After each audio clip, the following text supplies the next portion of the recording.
Hello student welcome to Parmit education. आज आम ये भिडटे तुम +2 सेकेंड इयर एमआईएल ओडियार तपस्विनी पत्रर प्रश्नावली को डिस्कसन करवा। यार पूर्व वीडियो आम 3 तुंडरे प्रश्नावली को डिस्कसन कर सारी। जो मैंने देखी ना डिस्क्रिप्शन रे लिंक अच्छी जाकि देखी ने। ताहले चलतु डिस्कसन करवा तपस्विनी पत्र को। फास्ट संक्षिप्त उत्तरमूलक प्रश्न 4 गोटी संभाव्य उत्तर मध्यरु ठीक उत्तरटी बाछि लेख। प्रश्नर मूल्य 1 नंबर। एटा फास्ट होची 1 मार्क वाला क्वेश्चन मल्टीपल चॉइस क्वेश्चन। प्रश्न नंबर 1 शरण वत्सल ध्वज रिपु गजांकुश एथिरे ध्वज शब्दर अर्थ कौन? रक्षक, पताका, शत्रु, मित्र। उत्तर होची पताका। प्रश्न नंबर 2 नवबामा बोली कवि काहाकू कहिछंती? सीता, सुनार सीता, नवविवाहिता द्वितीय पत्नी रुक्मिणी। उत्तर नवविवाहिता द्वितीय पत्नी। प्रश्न नंबर 3 रामचंद्रंकर सद्गुणावली शतगुणित हेउथिबा काहेकि? सीतांक स्मृति को मन पकाई, लवकुशंक परिचय पाई, मुग्ध नववधू को मुग्ध करिबा पाई, ऋषि मानंकु आनंद प्रदान करिबा पाई। उत्तर होची मुग्ध नववधू को मुग्ध करिबा पाई। प्रश्न नंबर 4 तापसंक अशांति नाशक बोली काहाकू कहा जायछि? रामचंद्र, रावण, सीता, वाल्मीकि। उत्तर होची रामचंद्र। प्रश्न नंबर 5 सीता रामचंद्र को चिठी लिखि कौन मागिथिली?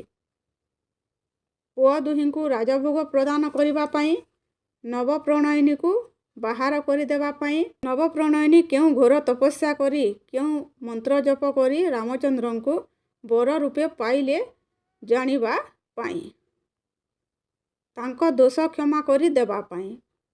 उत्तर होची नवप्रणयिनी क्यों घोर तपस्या करी क्यों मंत्र जप करी रामचंद्र को बर रूपे पाइले जणाइबा पाई। प्रश्न नंबर 6 सीतांक पुत्रद्वय किपरि जननींक जीवन कंदाउथिले?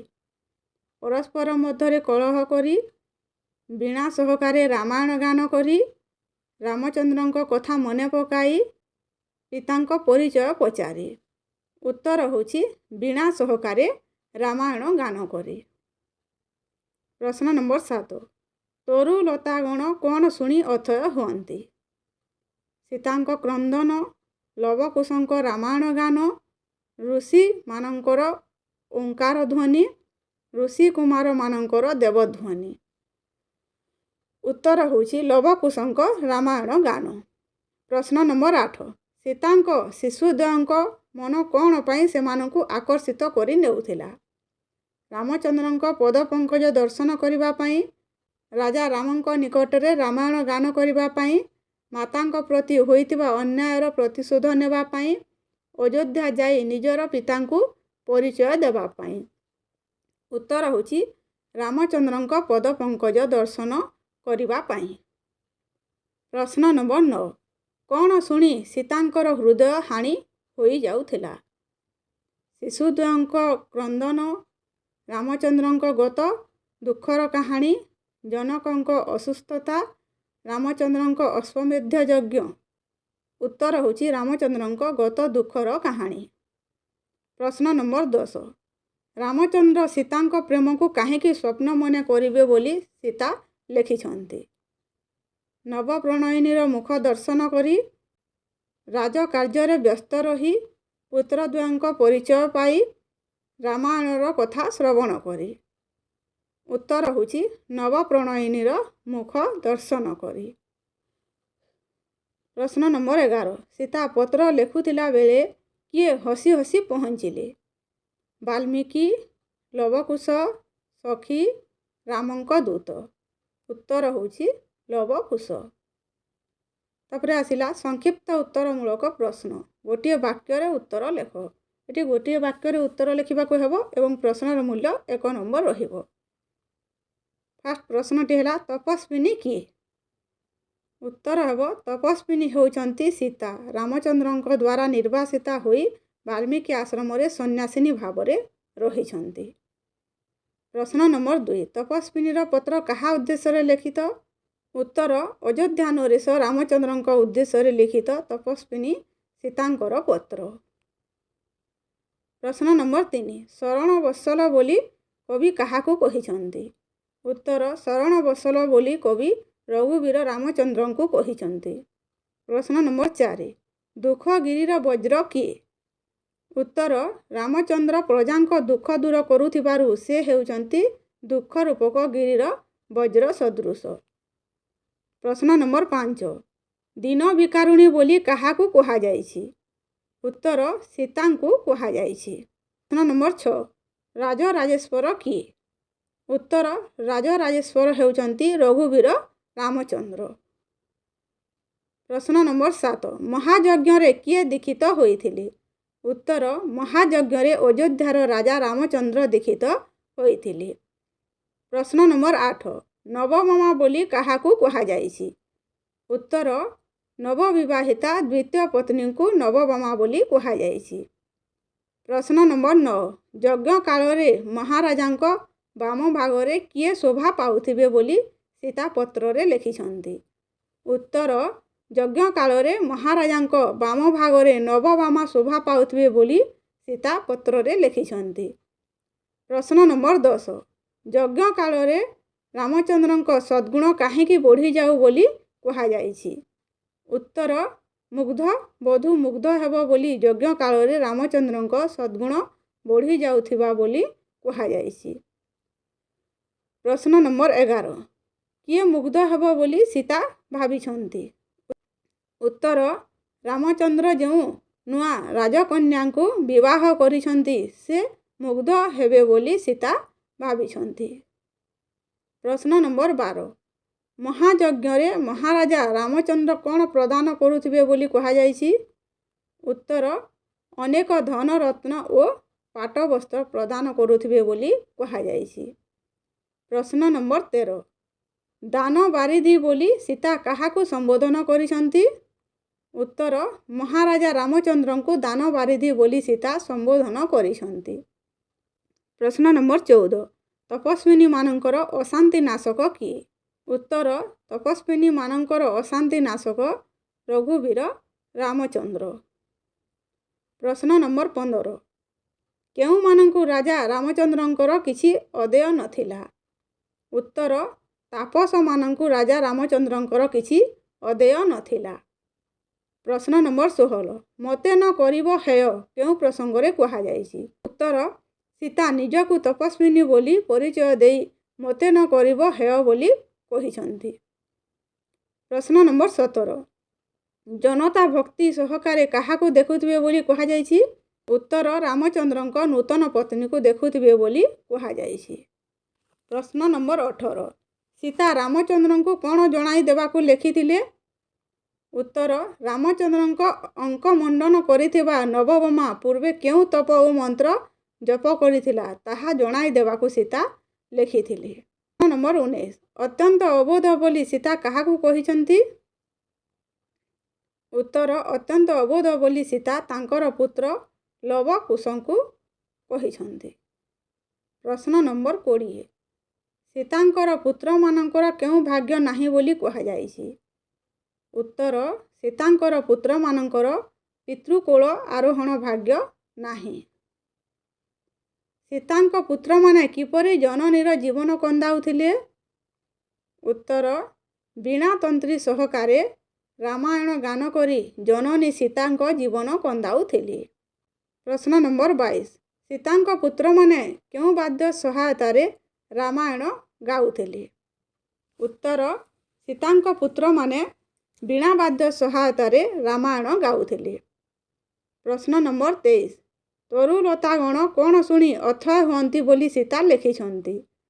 उत्तर तरुलतागण लवकुशंक द्वारा गान करा जाउतबा रामायण शुणी अथय हुअंती बोली सीता लिखिछंती। प्रश्न नंबर 24 शिशुपुत्र द्वय काहा सहित अयोध्या जाउथिले। शिशुपुत्र द्वय महर्षि ବାଲ୍ମୀକିଙ୍କ ସହିତ ଅଯୋଧ୍ୟା ଯାଉଥିଲେ। ପ୍ରଶ୍ନ ନମ୍ବର 25 କେଉଁଥିରେ ମୁଗ୍ଧ ହୋଇ ସୀତାଙ୍କ ଶିଶୁପୁତ୍ର ଦ୍ୱୟ ମହର୍ଷିଙ୍କ ସହିତ ଯାଉଥିଲେ? ଉତ୍ତର ରାମଚନ୍ଦ୍ରଙ୍କ ଚରିତରେ ମୁଗ୍ଧ ହୋଇ ସୀତାଙ୍କ ଶିଶୁପୁତ୍ର ଦ୍ୱୟ ମହର୍ଷିଙ୍କ ସହିତ ଯାଉଥିଲେ। ନମ୍ବର 26 ସୀତାଙ୍କ ଶିଶୁପୁତ୍ର ଦ୍ୱୟଙ୍କ ମନ କ'ଣ ପାଇଁ ଆକର୍ଷିତ ହୋଇଥିଲା? ଉତ୍ତର ସୀତାଙ୍କ ଶିଶୁପୁତ୍ର ଦ୍ୱୟଙ୍କ ମନ ରାମଚନ୍ଦ୍ରଙ୍କ ପଦ ପଙ୍କଜ ଦର୍ଶନ ପାଇଁ ଆକର୍ଷିତ ହୋଇଥିଲା। ପ୍ରଶ୍ନ ନମ୍ବର 27 ସୀତାଙ୍କ ହୃଦୟ କେଉଁଥିରେ ହାଣି ହେଉଥିଲା? ଉତ୍ତର ରାମଚନ୍ଦ୍ରଙ୍କ ଅତୀତର ଦୁଃଖ କାହାଣୀ ଶୁଣି ସୀତାଙ୍କ ହୃଦୟ ହାଣି ହେଉଥିଲା। ନମ୍ବର 28 ବୈଦେହୀର ସ୍ମୃତି କିପରି ମନେ ପଡ଼ିବ ବୋଲି ସୀତା ଲେଖିଛନ୍ତି? ଉତ୍ତର ଲବକୁଶଙ୍କ ଦ୍ୱାରା ରାମାୟଣ ଗାନ ଶ୍ରବଣ ପରେ ବୈଦେହୀର ସ୍ମୃତି ମନେ ପଡ଼ିବ ବୋଲି ସୀତା ଲେଖିଛନ୍ତି। ନମ୍ବର 29 କାହିଁକି ରାମଚନ୍ଦ୍ର ସୀତାଙ୍କ ପ୍ରେମକୁ ସ୍ୱପ୍ନ ପରି ମନେ କରିବେ? ଉତ୍ତର ନବପ୍ରଣୟିନୀର ପ୍ରଫୁଲ୍ଲ ବଦନକୁ ଚାହିଁ ରାମଚନ୍ଦ୍ର ସୀତାଙ୍କ ପ୍ରେମକୁ ସ୍ୱପ୍ନ ପରି ମନେ କରିବେ। ପ୍ରଶ୍ନ ନମ୍ବର 30 ହୃଦୟ ବିକଳରେ ପତ୍ର ଲେଖୁଥିଲା ବେଳେ ପତ୍ରଟି କାହା ଦ୍ୱାରା ଧୋଇ ହୋଇଯାଉଥିଲା? ପତ୍ରଟି ନେତ୍ର ଜଳରେ ଧୋଇ ହୋଇଯାଉଥିଲା। ପ୍ରଶ୍ନ ନମ୍ବର 31 କାହାକୁ ଦେଖି ସୀତାଙ୍କ ପତ୍ର ଲିଖନ ବନ୍ଦ ହୋଇଗଲା? ଉତ୍ତର ଲବକୁଶଙ୍କ ହସ ହସ ମୁହଁ ଦେଖି ସୀତାଙ୍କ ପତ୍ର ଲିଖନ ବନ୍ଦ ହୋଇଗଲା। ତାପରେ ଆସିଲା ସଂକ୍ଷିପ୍ତ ଉତ୍ତରମୂଳକ ପ୍ରଶ୍ନ। ପ୍ରଶ୍ନର ମୂଲ୍ୟ 2 ନମ୍ବର। 2ଟି ବାକ୍ୟରେ ଉତ୍ତର ଲେଖ। ଏଥିରେ ପ୍ରଶ୍ନର ମୂଲ୍ୟ 2 ନମ୍ବର ରହିବ ଏବଂ ଲେଖା ଓ ଲେଖକଙ୍କ ପାଇଁ 1 ନମ୍ବର ରହିବ। ଉତ୍ତର ପାଇଁ 1 ନମ୍ବର ରହିବ। ଏମିତି 2 ନମ୍ବର ରହିବ। ପ୍ରଥମେ କବି ଏବଂ କବିତାର ନାମ ଲେଖିବାକୁ ପଡ଼ିବ। କବିତା ତପସ୍ୱିନୀର ପତ୍ର, କବି ସ୍ୱାହା ଓ କବି ଗଙ୍ଗାଧର ମେହେର। ଏଇଟା ସବୁ ଆନ୍ସର୍ରେ ଲେଖିବାକୁ ପଡ଼ିବ। ନମ୍ବର 1 ରାମଚନ୍ଦ୍ରଙ୍କ ଠାରେ ବିଦୂଷକମାନେ କ'ଣ ଦେଖୁଥାନ୍ତି? ଉତ୍ତର ରାମଚନ୍ଦ୍ର ଶରଣବତ୍ସଳ ପତାକା ଧାରଣ କରିଥିବା, ଶତ୍ରୁମାନଙ୍କୁ ଆୟତ୍ତ କରିଥିବା ଏବଂ ଦୁଃଖରୂପକ ପର୍ବତରେ ବଜ୍ର ସଦୃଶ ହୋଇଥିବା ବିଦୂଷ ବା ପଣ୍ଡିତମାନେ ଦେଖୁଥାନ୍ତି। ପ୍ରଶ୍ନ ନମ୍ବର 2 ଦୀନ ବିକାରୁଣୀ ଦୂର ନତ ଶିରେ ବନ୍ଦେ କିଏ କାହାକୁ ବନ୍ଦନା କରିଛନ୍ତି? ଉତ୍ତର ତପସ୍ୱିନୀ ସୀତା ରାଜା ରାଜେଶ୍ୱର ତଥା ସ୍ୱାମୀ ରାମଚନ୍ଦ୍ରଙ୍କୁ ଦୀନ ବିକାରୁଣୀ ଦୂର ନତ ଶିରେ ବନ୍ଦେ ବୋଲି ବନ୍ଦନା କରିଛନ୍ତି। ପ୍ରଶ୍ନ ନମ୍ବର 3 ରାମଚନ୍ଦ୍ର କିପରି ମହାଯଜ୍ଞରେ ଦୀକ୍ଷିତ ହୋଇଥିବେ ବୋଲି ସୀତା ମନେ କରୁଛନ୍ତି? ଉତ୍ତର ନବବିବାହିତା ପତ୍ନୀଙ୍କୁ ବାମ ପାର୍ଶ୍ୱରେ ଉପବେଶନ କରାଇ ରାମଚନ୍ଦ୍ର ମହାଯଜ୍ଞରେ ଦୀକ୍ଷିତ ହୋଇଥିବେ ବୋଲି ସୀତା ମନେ କରୁଛନ୍ତି। ପ୍ରଶ୍ନ ନମ୍ବର 4 ମୁଗ୍ଧ ବଧୂକୁ ମୁଗ୍ଧ କରିବା ପାଇଁ ରାମଙ୍କ ଠାରେ କ'ଣ ବଢ଼ି ଯାଉଥିବ ବୋଲି କୁହାଯାଇଛି? ଉତ୍ତର ମୁଗ୍ଧ ବଧୂକୁ ମୁଗ୍ଧ କରିବା ପାଇଁ ରାମଙ୍କ ଠାରେ ସକଳ ସଦ୍ଗୁଣ ବଢ଼ି ଯାଉଥିବ ବୋଲି କୁହାଯାଇଛି। ପ୍ରଶ୍ନ ନମ୍ବର 5 ରାମଚନ୍ଦ୍ର ଯଜ୍ଞରେ କ'ଣ ସବୁ ଦାନ କରୁଥିଲେ? ଉତ୍ତର ରାମଚନ୍ଦ୍ର ଯଜ୍ଞରେ ଅଶେଷ ରତ୍ନ ଧନ ଓ ପାଟ ବସ୍ତ୍ରମାନ ଦାନ କରୁଥିଲେ। ପ୍ରଶ୍ନ ନମ୍ବର 6 ସୀତାଙ୍କ ମନରେ କି ଭିକ୍ଷା ଉଦୟ ହୋଇଥିଲା? ଉତ୍ତର ସୀତାଙ୍କ ମନରେ ରାମଚନ୍ଦ୍ରଙ୍କର ନବବିବାହିତା ପତ୍ନୀ ପୂର୍ବେ କେଉଁ ତପସ୍ୟା ଆଚରଣ କରିଥିଲା, କେଉଁଠାରେ କେତେ କାଳ କେଉଁ ମନ୍ତ୍ର ଜପ କରିଥିଲା, ତାହା ତାଙ୍କୁ ଜଣାଇ ଦେବାର ଭିକ୍ଷା ଉଦୟ ହୋଇଥିଲା। ପ୍ରଶ୍ନ ନମ୍ବର 7 ସୀତା ରାମଚନ୍ଦ୍ରଙ୍କ ଠାରୁ କେଉଁ ମନ୍ତ୍ର ଜାଣିବାକୁ ଚାହୁଁଥିଲେ? ଉତ୍ତର ସୀତା ରାମଚନ୍ଦ୍ରଙ୍କ ଠାରୁ ନବବିବାହିତ ପତ୍ନୀ କେଉଁ ମନ୍ତ୍ର ଜପ କରି ତାଙ୍କୁ ସ୍ୱାମୀ ରୂପରେ ପାଇଥିଲା ସେହି ମନ୍ତ୍ର ଜାଣିବାକୁ ଚାହୁଁଥିଲେ। ପ୍ରଶ୍ନ ନମ୍ବର 8 କ'ଣ ପାଇଲେ ସୀତା 100 ଅଶ୍ୱମେଧ ଯଜ୍ଞର ଧନ ପାଇଯିବେ ବୋଲି କହିଛନ୍ତି? ଉତ୍ତର ରାମଚନ୍ଦ୍ରଙ୍କ ନବବଧୂ କେଉଁ ମନ୍ତ୍ର କେତେ କାଳ ଜପ କରି ରାମଚନ୍ଦ୍ରଙ୍କୁ ସ୍ୱାମୀ ରୂପରେ ପାଇଥିଲା ସେହି ମନ୍ତ୍ର ପାଇଲେ ସୀତା 100 ଅଶ୍ୱମେଧ ଯଜ୍ଞର ଧନ ପାଇଯିବେ ବୋଲି କହିଛନ୍ତି। ପ୍ରଶ୍ନ ନମ୍ବର 9 ନ ଜାଣନ୍ତି ଜନ୍ମ କାଳୁ ପିତୃ ଅନୁରାଗ କାହା ପ୍ରସଙ୍ଗରେ କୁହାଯାଇଛି? ଉତ୍ତର ଯେହେତୁ ଲବକୁଶ ବାଲ୍ମୀକି ଆଶ୍ରମରେ ଜନ୍ମ ହୋଇଥିଲେ ସେଥିପାଇଁ ନ ଜାଣନ୍ତି ଜନ୍ମ କାଳୁ ପିତୃ ଅନୁରାଗ ବୋଲି ସେହି ଭାତୃଦ୍ୱୟଙ୍କ ପ୍ରସଙ୍ଗରେ କୁହାଯାଇଛି। ପ୍ରଶ୍ନ ନମ୍ବର 10 କିଏ ନ କାନ୍ଦିବ ବହି ମାନବ ହୃଦୟ କେଉଁ ପ୍ରସଙ୍ଗରେ କୁହାଯାଇଛି? उत्तर सीताଙ୍କ ବାଳକ ପୁତ୍ରଙ୍କର ବୀଣା ତନ୍ତୀ ସହିତ ରାମାୟଣ ଗାନ ଶୁଣିବା ପରେ ନିଶ୍ଚୟ ସମସ୍ତେ କାନ୍ଦି ପକାଇବେ ବୋଲି କିଏ ନ କାନ୍ଦିବ ବହି ମାନବ ହୃଦୟ ବୋଲି କୁହାଯାଇଛି। ପ୍ରଶ୍ନ ନମ୍ବର 11 କେଉଁମାନେ କିପରି ଜନନୀର ହୃଦୟ କନ୍ଦାଉଥିଲେ? ଉତ୍ତର ଲବକୁଶ ବୀଣା ତନ୍ତୀ ସହକାରେ ରାମାୟଣ ଗାନ କରି ଜନନୀର ହୃଦୟ କନ୍ଦାଉଥିଲେ। ପ୍ରଶ୍ନ ନମ୍ବର 12 ସୀତାଙ୍କ ପୁତ୍ରମାନେ କିପରି ରାମାୟଣ ଗାନ କରୁଥିଲେ? ଉତ୍ତର ସୀତାଙ୍କ ପୁତ୍ରମାନେ ବୀଣା ତନ୍ତୀ ସହକାରେ ରାମାୟଣ ଗାନ କରୁଥିଲେ। ପ୍ରଶ୍ନ ନମ୍ବର 13 କେଉଁଥିରେ ବିମୋହିତ ହୋଇ ସୀତାଙ୍କ ପୁତ୍ରଦ୍ୱୟ ମହର୍ଷିଙ୍କ ସହିତ ଅଯୋଧ୍ୟା ଯାଉଥିଲେ? ଉତ୍ତର ରାମଚନ୍ଦ୍ରଙ୍କ ଚରିତରେ ନିଜେ ବିମୋହିତ ହୋଇ ସୀତାଙ୍କ ପୁତ୍ରଦ୍ୱୟ ମହର୍ଷିଙ୍କ ସହିତ ଅଯୋଧ୍ୟା ଯାଉଥିଲେ। ପ୍ରଶ୍ନ ନମ୍ବର 14 ସୀତାଙ୍କ ପୁତ୍ରମାନଙ୍କର ମନ କାହିଁକି ଆକର୍ଷିତ ହେଉଥିଲା? ଉତ୍ତର ରାମଚନ୍ଦ୍ରଙ୍କର ପଦପଙ୍କଜ ଦର୍ଶନ କରିବା ପାଇଁ ସୀତା ପୁତ୍ରମାନଙ୍କର ମନ ଆକର୍ଷିତ ହେଉଥିଲା। ପ୍ରଶ୍ନ ନମ୍ବର 15 ସୀତା କେଉଁ ପ୍ରସଙ୍ଗରୁ ନିଜର ଐଶ୍ୱର୍ଯ୍ୟ ଦମନ କରିପାରୁନଥିଲେ? ଉତ୍ତର ସୀତାଙ୍କ ପୁତ୍ରଦ୍ୱୟ ରାମାୟଣ ଗାନ ଛଳରେ ରାମଚନ୍ଦ୍ରଙ୍କ ଅତୀତ ଜୀବନର ଦୁଃଖ କାହାଣୀ ବୋଲୁଥିବା ବେଳେ ସୀତାଙ୍କର ହୃଦୟ ଦୁଃଖାଭିଭୂତ ହେଉଥିଲା ଏବଂ ତାହାକୁ ନ ଶୁଣିଲେ ତାଙ୍କ ମନରୁ ନିଜର ଐଶ୍ୱର୍ଯ୍ୟ ଦମନ କରିପାରୁନଥିଲେ। ତାପରେ ଆସିଲା ସଂକ୍ଷିପ୍ତ ଉତ୍ତରମୂଳକ ପ୍ରଶ୍ନ 3 ନମ୍ବର ବାଲା ପ୍ରଶ୍ନ 3 ମାର୍କ ଏଥିରେ ରହିବ। ଲେଖା ଓ ଲେଖକଙ୍କ ପାଇଁ 1 ମାର୍କ ଏବଂ ଉତ୍ତର ପାଇଁ 2 ମାର୍କ ରହିବ। ପ୍ରଥମ ପ୍ରଶ୍ନ ତପସ୍ୱିନୀ ସୀତା କାହାକୁ ପତ୍ର ଲେଖିଥିଲେ ଓ କାହିଁକି?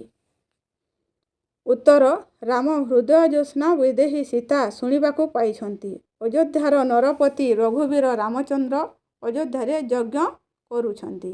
ଯଜ୍ଞ କାର୍ଯ୍ୟ ପତ୍ନୀ ବିନା ଅସମ୍ଭବ। ତେଣୁ ସୀତାଙ୍କ ମନରେ ରାମଚନ୍ଦ୍ରଙ୍କ ପ୍ରତି ସନ୍ଦେହ ଜାତ ହୋଇଥିଲା। ରାମଚନ୍ଦ୍ର ହୁଏତ ଦ୍ୱିତୀୟ ପତ୍ନୀ ବରଣ କରିଥାଇ ପାରନ୍ତି ବୋଲି ସୀତା ଅନୁମାନ କରିଥିଲେ। ତେଣୁ ସୀତା ରାମଚନ୍ଦ୍ରଙ୍କୁ ଏକ ନିବେଦନ ପତ୍ର ଲେଖିଥିଲେ।